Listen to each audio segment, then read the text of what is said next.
നാവികസേന മേധാവി vice admiral Krishna Swaminathan കൊച്ചിയിലെ ദക്ഷിണ നേവൽ കമാൻഡിൽ സന്ദർശനം നടത്തി.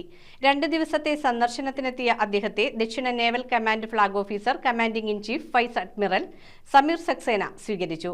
സേനയുടെ പ്രവർത്തന സജ്ജതയും ഭാവി ശേഷി വികസനവും വിലയിരുത്തുക എന്നതായിരുന്നു സന്ദർശന ലക്ഷ്യം. നാവികസേന മേധാവി വൈസ് അഡ്മിറൽ കൃഷ്ണ സ്വാമിനാഥൻ 2 ദിവസത്തെ സന്ദർശനത്തിനായി കൊച്ചിയിലെ ദക്ഷിണ നേവൽ കമാൻഡിൽ എത്തിച്ചേർന്നു. ദക്ഷിണ naval command flag officer commanding in chief vice admiral Sameer Saxena അദ്ദേഹത്തെ സ്വീകരിച്ചു. സന്ദർശന വേളയിൽ ദക്ഷിണ നേവൽ കമാൻഡിന്റെ പ്രവർത്തനങ്ങൾ, പരിശീലന സംരംഭങ്ങൾ, പ്രമുഖ ശേഷി വികസന പദ്ധതികൾ എന്നിവയെക്കുറിച്ച് നാവികസേന മേധാവിയോട് അദ്ദേഹം വിശദീകരിച്ചു. ഇന്ത്യൻ നാവികസേനയുടെ ജനങ്ങൾക്ക് പ്രഥമ പരിഗണന എന്ന സമീപനത്തിന് ഊന്നൽ നൽകുന്നതായിരുന്നു ഈ സന്ദർശനം. നാവികസേനയുടെ ഏത് തരത്തിലുമുള്ള പ്രവർത്തനങ്ങൾക്കും വെല്ലുവിളികൾക്കും തയ്യാറുള്ള, കാര്യക്ഷമവും സാങ്കേതികവുമായി മികവുറ്റതുമായ ഒരു സേനയായി ഇന്ത്യൻ നാവികസേനയെ വളർത്തിയെടുക്കാനുള്ള പ്രതിബദ്ധതയാണ് സന്ദർശനത്തിലൂടെ വ്യക്തമായത്.